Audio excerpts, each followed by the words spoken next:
So it's been a while since I have done a Life with Lynda kind of video. I tend to only do them when I have complete and utter privacy because I already feel like a dork doing them anyway. Totally don't need people listening in. Pretty much the reason it's been so long is I never friggin' have privacy.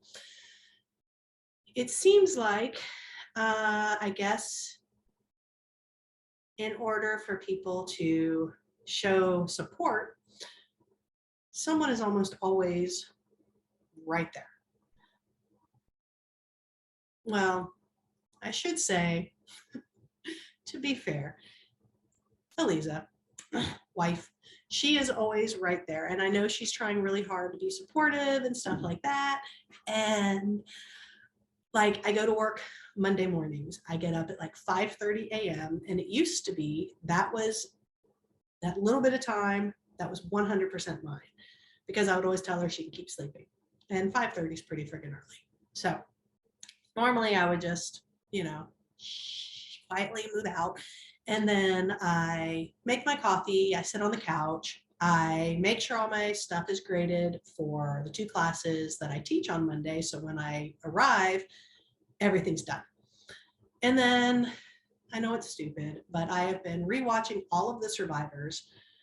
I started during 2020. I started back on the very first season, was watching them with my mom when I would go there and stay with her in quarantine. And then when everything was crazy in my life and I had a lot of time just on my own, I would just play Survivor while I was doing other things. So it got then down to where I only watched these Monday mornings before I went to work. That's fine. Pax works crazy schedules. Electrician travels. Sometimes he's home, sometimes he's not. Sometimes he's on day shift, sometimes he's on night shift. So I had already gotten used to some Monday mornings. He was home and he's addicted to watching Bar Rescue 8 million times. So if he was not playing a video game, old Bar Rescues were on. That's fine. But then I would chat with him while I was getting ready, doing the grading, blah, blah, blah. Since Eliza has been trying really hard to be better and supportive and show she cares and stuff, she has gotten up with me every single Monday morning. I never have time. I go on my walks and she comes with me, which is good because walks are good for people and it's nice. And when we first got together, we used to do walks together. But I swear I have 0 alone time, 0. Then we have Jacob, who will live in his room for the most part until out of nowhere, I guess, the meter gets full and then follows me everywhere talking nonstop about like everything. So I never have alone time. So today I just had my counseling session and here, Elisa's getting her hair done, so I have a little bit of time. So I'm doing a Life with Lynda, and then I'm doing my other more personalized one, and then I'm doing videos for my classes because I am nothing if not booked up. So, Life with Lynda. How has Lynda been? And let me tell you, it feels really weird to talk about myself like that. But randomly, I have all these things run through my head that I think I'm going to talk about on one of these. And I never jot them down because I'm me. Oh, and when I do this and look like a frog, maybe I'll go ahead and address, this is one of those big comfy things. We call them our comfy cozies. Giant oversized hoodie, so toasty warm. I have a heater going over there because it is cold. Let's see, how cold is it? It is, actually it's not that bad now. It's gone up to 52 degrees Fahrenheit here. It was definitely colder earlier and I am in my outside area. So yeah, it gets really cold. Anyway, so yeah, I lost my train of thought. Randomly, I have different things run through my head that I think about talking about because I'm always curious if other people have these issues. And some of them I'm betting are connected to the autism thing. And some of them, I don't know if it's just normal question mark? And so I just kind of like to throw things out there. Not like I actually expect responses, but I guess being a teacher and talking to people, pretending like I'm talking to you makes it easier to get some of the things out. One of those is just getting overwhelmed at the enormity of the number of people on this planet and in various locations. Like driving along and you see a car dealership. It baffles me that that many number of people happen to need to buy a car at the same time, enough to keep those places open. Grocery store. You show up to the grocery store and a bunch of the carts are gone and you just see people everywhere. It throws me because I can't believe there's that many people who happen to need food at that time. If I don't think about the number of people, not just on the planet, but I'm talking, in your neighborhood or whatever, I'm perfectly fine. Because like, see a couple people here, you see a couple people there, I'm good. When I think about how many people there must be, that kind of freaks me out. And I don't know why, it just does. Sorry, my asthma's been going nuts. I keep telling myself I need to actually do those breathing treatments every day because I am coughing crap up now. And more often than not, if I do a deep inhale, I sound like Wheezy from Toy Story. So I know I need to work on my lungs. Health, working on that. I have been doing 100% plant-based with the exception of Monday night. I had cheese. Eliza and Jacob decided, let's go to Moe's. Yes, I could have done plant-based at Moe's. Dude, queso, I love cheese. So I caved. But other than that, I've been plant-based for 2 weeks. Well, actually Friday, tomorrow, we'll make 2 weeks. I have been doing intermittent fasting. I stop eating no later than 6 p.m. and I start eating after 10. I decided to add both of these because of the class I was doing. I am using myself as a guinea pig. I had a physical in December and I was told that some of my cholesterol was a tiny bit high and that my sugar levels were high.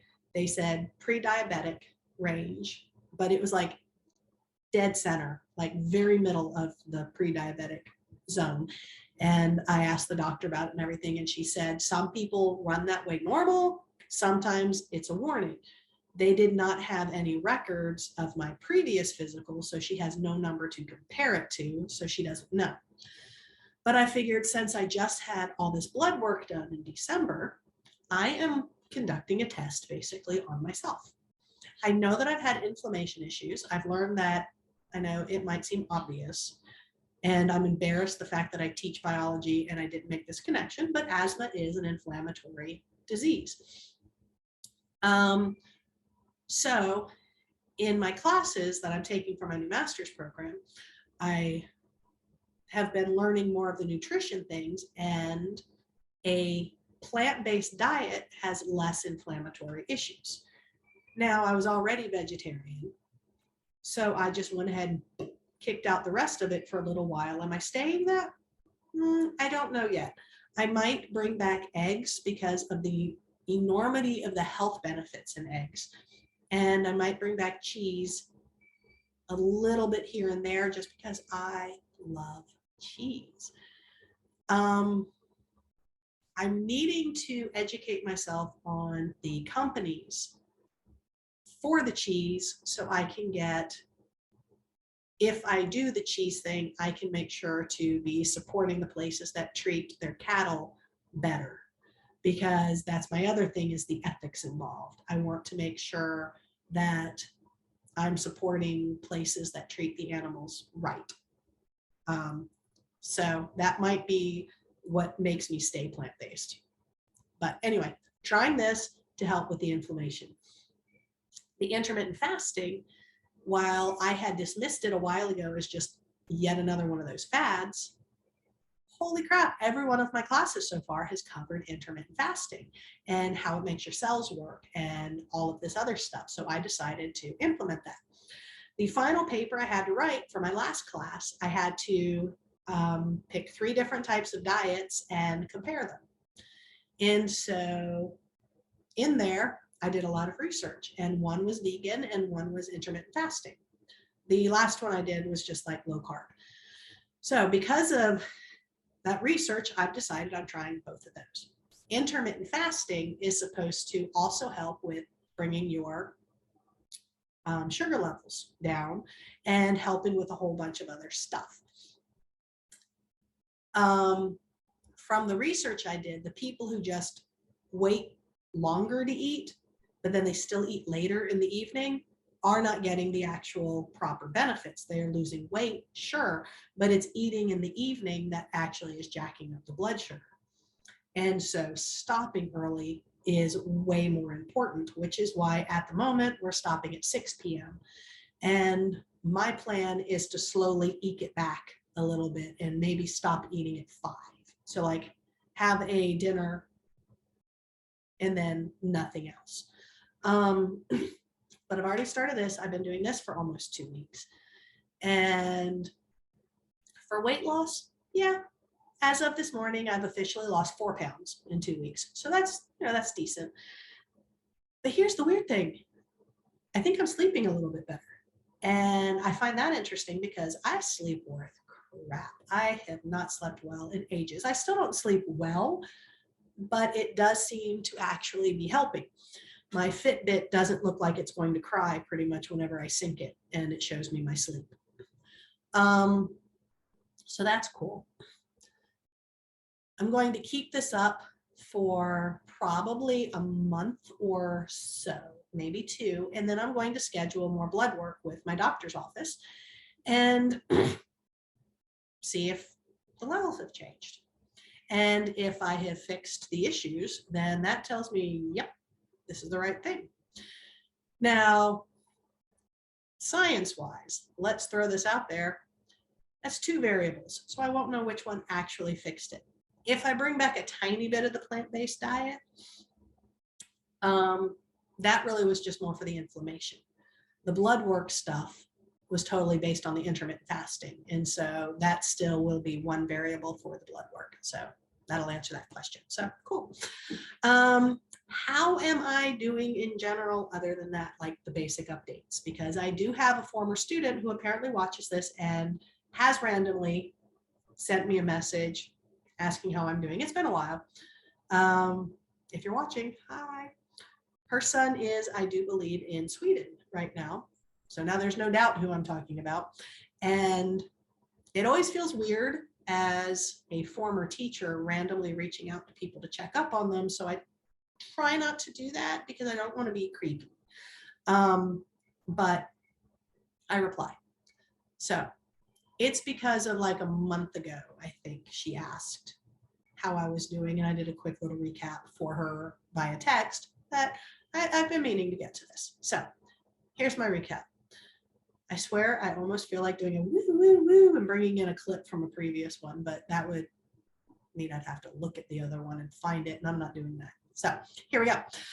Have I dealt with the deaths of my Aunt Inga, my uncle Anthony, and my Jim?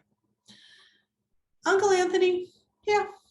That one, I'm not trying to be heartless. That one was not hard. He was the oldest in the family for my mom's side. I didn't really know him very well. It's like I saw him a few times throughout my life, talked to him a couple of times. You know, presumably a pretty decent guy. He was a doctor in his day. He helped my mom, that kind of thing. But you don't really notice that kind of loss as much because, again, we didn't even do Christmas cards. So that one I'm okay with. My Aunt Inga. No, I really still haven't apparently dealt with that because I still randomly think we should get together and have lunch. I randomly think that I would like to fill her in on something, and then I remind myself, she's passed, she's not here.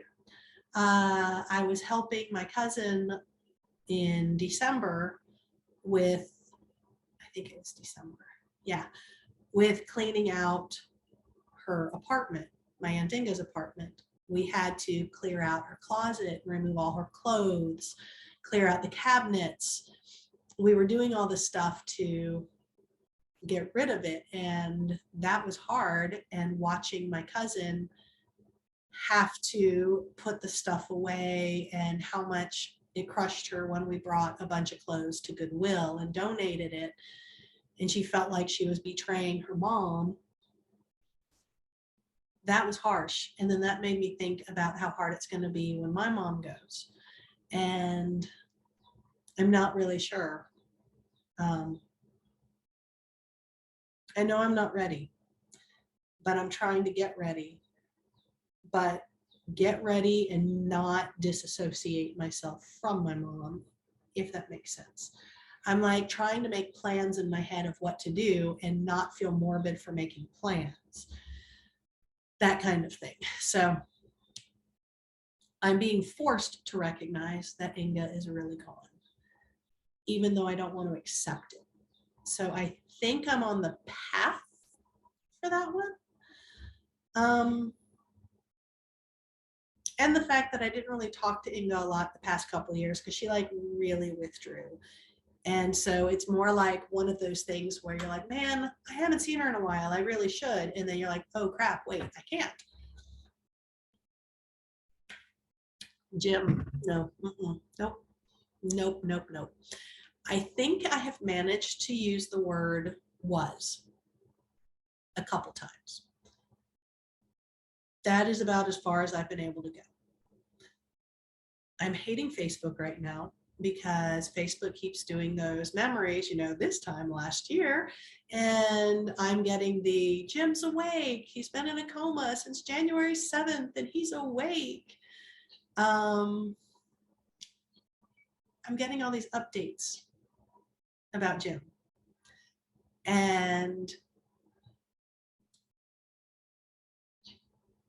I'm not liking that I can't talk to him. And I mean, yes, I can just talk and say I'm talking to Jim, but he can't talk back. And anyone who knew Jim, that dude did not know how to not talk back. I'm missing the conversations. Even if I didn't talk to him daily, I'm missing the random conversations. I'm missing the random messages he would send me. I'm even missing the crazy typos the voice to text would provide because he was blind the past few years. And so some of his texts were weird.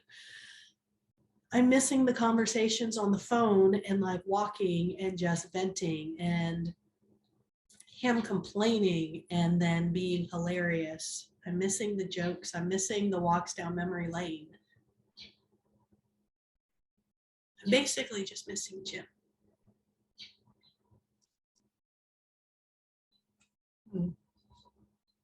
I know at some point I'm going to have to accept it,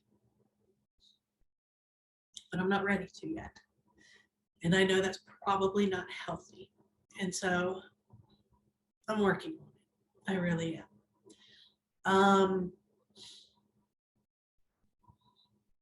I managed to wear the t-shirt that his sister gave me while he was in hospice.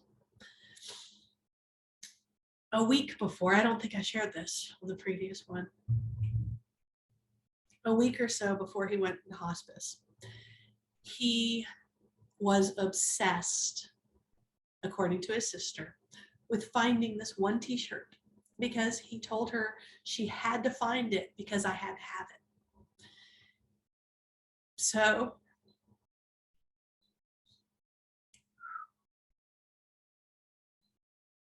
apparently, right before he started to shut down,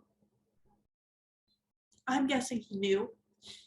Well, I mean, I know he knew because he had sent me he had given me a voicemail, and I still have it, where he said his goodbyes.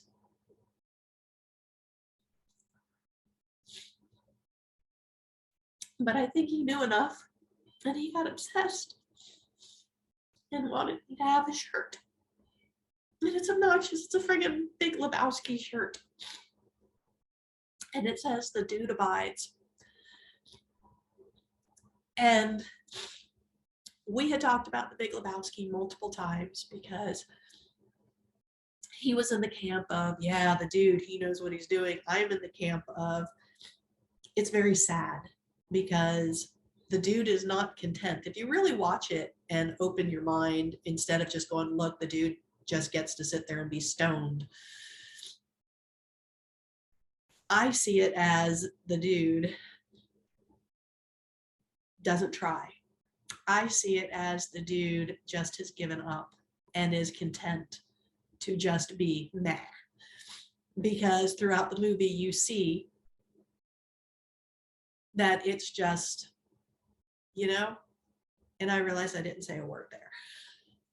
I can't think of a good way to word this, to wordify, to quote Get Fuzzy. We would go back and forth where I think people should want more and expect more and strive for more and know that you can have more. I believe that every single person on this planet can be happy, that it's not always easy. And you might have to acknowledge things about yourself you might not want to acknowledge. But if you really get to know yourself, you can really achieve pretty much anything. And no, I'm not talking like become a millionaire, because that is so superficial. I'm talking be happy with you, be happy with the world. Not necessarily everyone in the world, but you get what I mean. Basically harmony. Yeah, this is the philosophy degree coming out. I know, got it. But I truly 100% believe everybody can be happy. And if you're not happy, figure out why you're not happy. Address it, fix it, whether it's cutting ties with people or fixing something in yourself, i.e. the intermittent fasting, trying to help with my health. I had a rough few years where I pretty much lost myself, and I am regaining myself, and I have been fighting tooth and nail to put myself back where I had been. And I am feeling more like myself because I plan to live a long time and I plan to be happy. I want to be that old woman with the snow white hair who's just, she's got that face that everyone's trying to figure out what's her secret. That's what I strive for. I believe everybody can get that. Jim was like, you just have to accept your lot in life. If you can just numb enough, then it's fine. You can just coast. I don't believe in coasting. Jim believed in coasting. So we always had this about the dude. It was a constant, random thing that we would talk about. Like years ago, I had a shirt that said, "I can get you a tow." It's a quote from the movie, which, by the way, I learned you should not wear it in airport because airport security will then question you why you're wearing a shirt that says, "I can get you a tow." I have no idea what happened to that shirt. But man, it was a very interesting day at the airport for me. Anyway, Jim and I would talk about this all the time. So apparently right before he started to shut down, he got obsessed with his sister finding this stupid Big Lebowski, The Dude Abides t-shirt. And right before he went into the hospital, which was right before he went into hospice, because that's kind of how these things go, he would not let up about her finding that shirt. And he calmed down, she said, after she told him she found the shirt. I'm trying not to cry again. It's hard. So the first day in hospice, when I got there, and he was already not conscious, she gave me the shirt and told me the story. And I haven't been able to wear it. I finally wore it. Of all things, on January 17th to celebrate Betty White's would have been 100th birthday, because I think Jim would have appreciated it. And Eliza, Brenda, and myself were all going to the Betty White movie thing, because we had originally had tickets for it, because I promised Brenda when Jim passed I would not forget about her, and I haven't. I am making sure that we visit and we see her, because all I keep thinking is if it's hard for me, it has to be really hard for her. So we were doing this Betty White thing, and so I finally wore my shirt. For some reason, that made it hit home.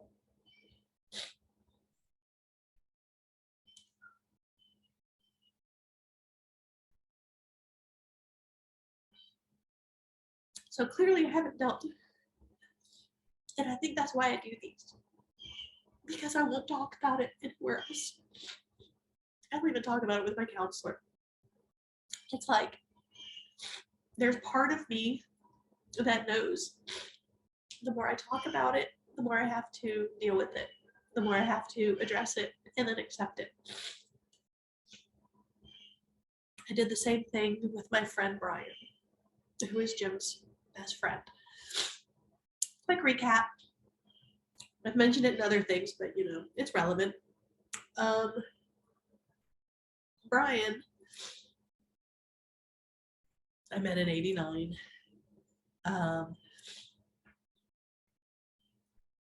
Actually, technically I met him in '88, but I didn't remember that. I re-met him in '89, got my GED with Brian. That's when I went to the GED course is when he showed up, and that's when I technically re-met him. We got our GEDs together, we became friends, we started dating.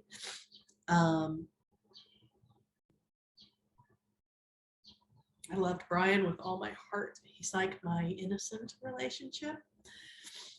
And we had our little group of friends. That's how I met Jim. Jim was Brian's best friend. And it was one of those cute relationships where one of my favorite memories, if it was possible to do like in Harry Potter and you take the memory and put it in the pensive so you can actually look at it, walk in there, relive it, I would totally do it with this memory. But I had been talking about how much I liked Brian, but I didn't know how to move forward, and I was afraid of messing things up, and I didn't know what he thought about me. It's just, you know, I got all the little butterflies and all that stuff. And apparently Brian was saying the same stuff to Jim and a couple other friends. And so everybody around us was watching this happening. And one day I was leaving his house. The friends were there, Jim being one of them. He walks me to my car, my little MR2. And we're standing there doing that awkward teenage thing because I was 18. I was trying to think if I had already had my birthday. I had. I was 18. And standing there, practically kicking the ground, looking down, looking up. The tension was so great. And then we hear Dear Jim yell out the window, "Kiss her, you fool!" And everybody burst out laughing. That's when we realized we're being watched, and just how awkward it was. And that is when Brian leaned in and gave me my first kiss from him. And so Jim is that much tied to Brian. And then Brian, yeah, I don't talk about this one either.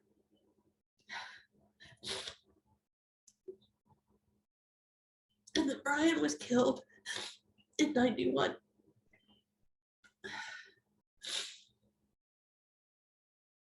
Beat over the head with a 4x4 from Betty Lee Whitfield Jr. robbed the Circle K where Brian worked, beat him over the head, and left him for dead. And Brian was rushed to the hospital, and he was brain dead.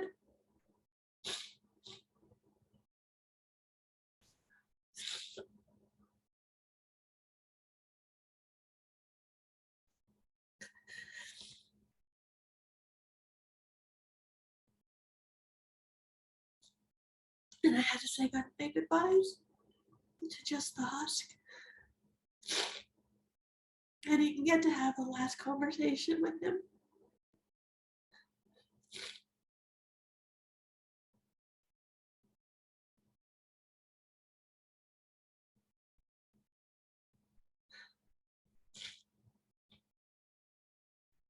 So after that,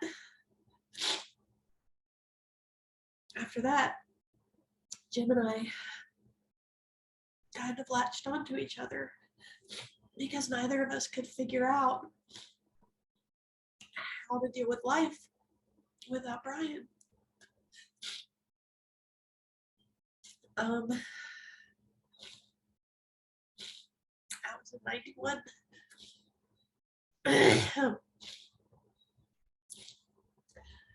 Brian was 21. I was 20. So Jim and I, after the funeral and all, we were trying to deal, I guess is the way to look at it. And I have spent the past 3 decades keeping Brian alive because of Jim.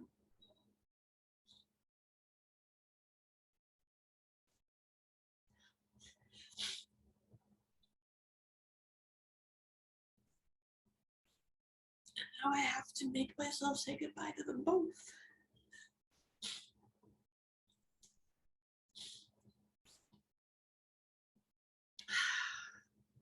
And I don't know how to do that.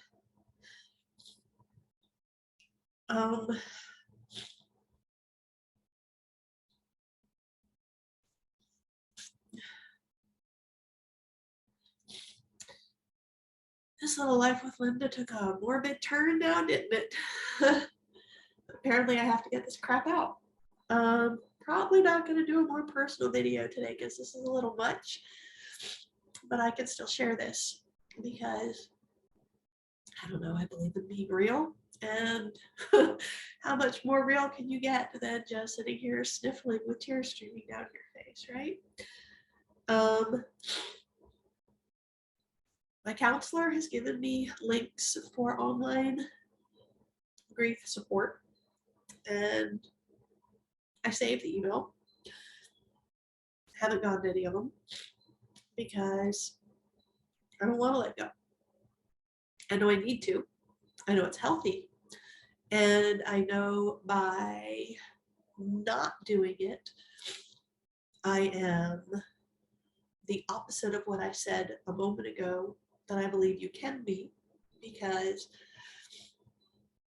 to be in a 100% healthy, happy place, I have to let go. I thought I had finally let go of Brian. I did cover Brian in therapy many, many, many, many, many years later. Like, it was when I was going to college. I used to not even speak about Brian except to Jim. I would not mention his name. Well, and one other friend who we don't talk anymore. But I had almost this mentality that if I talked about Brian, I was letting him go, and I didn't want to.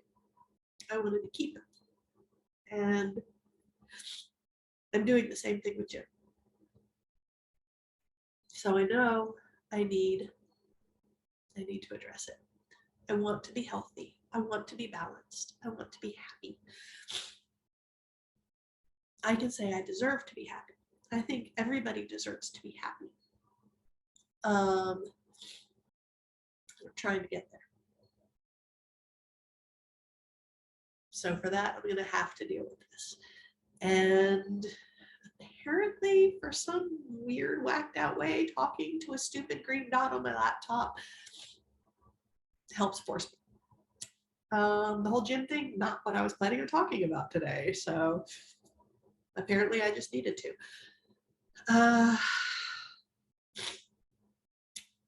Ouch. There you go. Ouch. Mom update. Oh, here's a whole nother little universe thing. Okay, so we're going to Hawaii. We go on Sunday. Yay! I wanted to celebrate February 8th, which is a very important date to me now. And so back in October, I saw a deal and I bought plane tickets and resort stay in Hawaii. It's at the Disney Resort. The island is the one that starts with an O. Everybody always asks me what island. I'm like, oh, it starts with an O. But if you want to know where it is, just say Disney Hawaii. You'll see it. Bought the deal back in October. Had this thing planned since October. It's what I gave Elisa for Christmas this year, was this trip. We leave Sunday. We return Saturday. Looking forward to it. Can't wait. Have so many cool plans. I'm going to do a tour.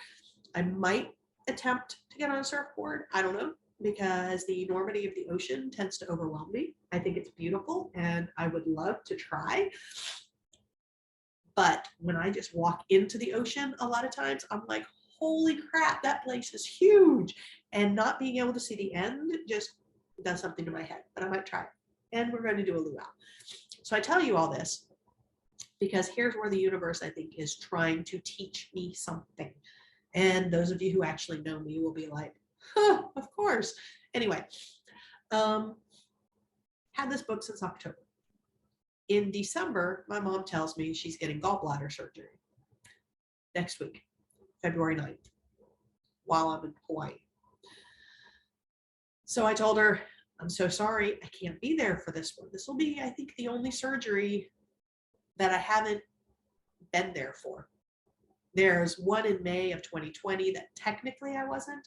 I was supposed to be there for it, but COVID, I couldn't breathe. I should be dead. And I was laying on the floor trying to breathe, texting Pax to come home from work so he could take her to surgery. But I was physically in the house the day she was going for surgery. So I still kind of count that one. So I talked to Pax for this surgery, and he's already asked off for work. So he's going to be there to take my mom to surgery, to stay at the house or the apartment with her to make sure everything's okay. So she's having surgery. I'm not going to be there. Then a friend of mine a week or two ago said something huge was supposed to be happening this Friday, which has since been pushed off. I don't know till when. I'm wondering if it'll end up being exactly the next week. I think that would be funny while I'm in Hawaii.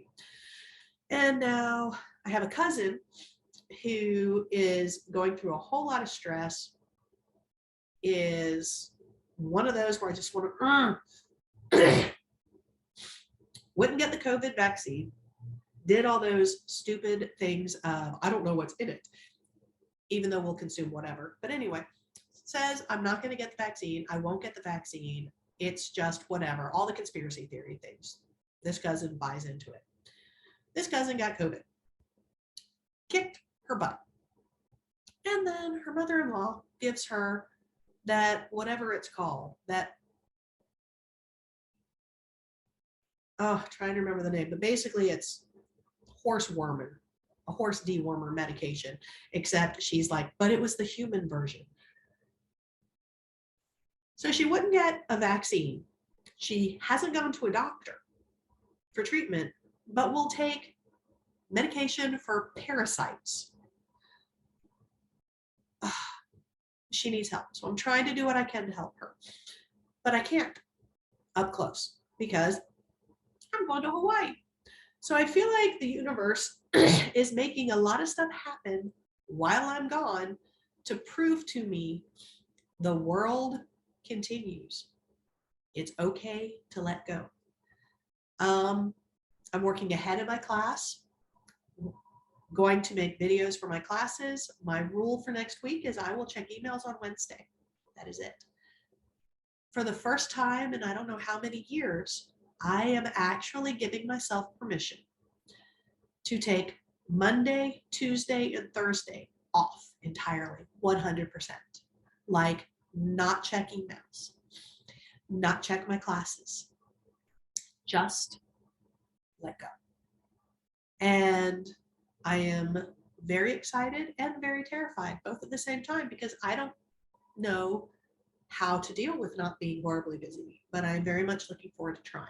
So there you go. I want to say something else popped into my head a while ago, but I already forgot it. And I'm looking at the time thinking, wow, this has been long and I have other stuff I want to get done. So I think I'm going to end it now.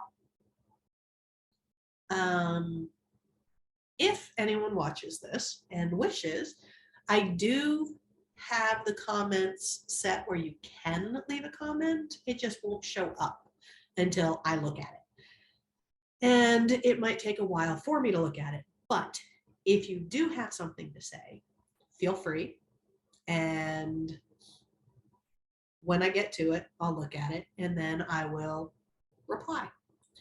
So yeah, I am also always open to taking suggestions on what other things to talk about, because if I can try to figure out a way to schedule this in my life, which I think might be a good idea, I will need suggestions. I'm thinking what I might do in the future is if I have enough people say, hey, what about XYZ, and just give me some topics, I'll just go off the cuff on those. I'm never going to plan the whole talk because so not who I am. But yeah, I swear I feel like, oh, one last little thing. Here's my extra stressor. This is my mom's stressor. My son, Pax, finally got his physical and his liver enzymes are high. And they did extra blood work and he's getting an ultrasound of his liver, I think March 10th. And so I'm a tad stressed over this one. And it may or may not have anything to do with my jump in making sure I'm super healthy. Because if something is wrong with his liver, and I'm hoping it's not, I'm hoping everything's good to go. But if there's something wrong with his liver, I need to make sure mine is top notch so I can give him something to make him better. I'm hoping, however, that everything's good to go, but it's really scary. I don't like him having any kind of medical anything. I want just a clean bill of health and you're going to live till you're like 723 or something. Yes, I know that's not physically possible, but you know what I mean. Holy crap, did I just really randomly do another multiple of 3? 723, 7, 8, 9. Yeah, I just did another multiple of 3. How's that? I am so obsessive with that friggin' number. Anyway, that's it. And until next time, whatever the heck that'll be, peace out.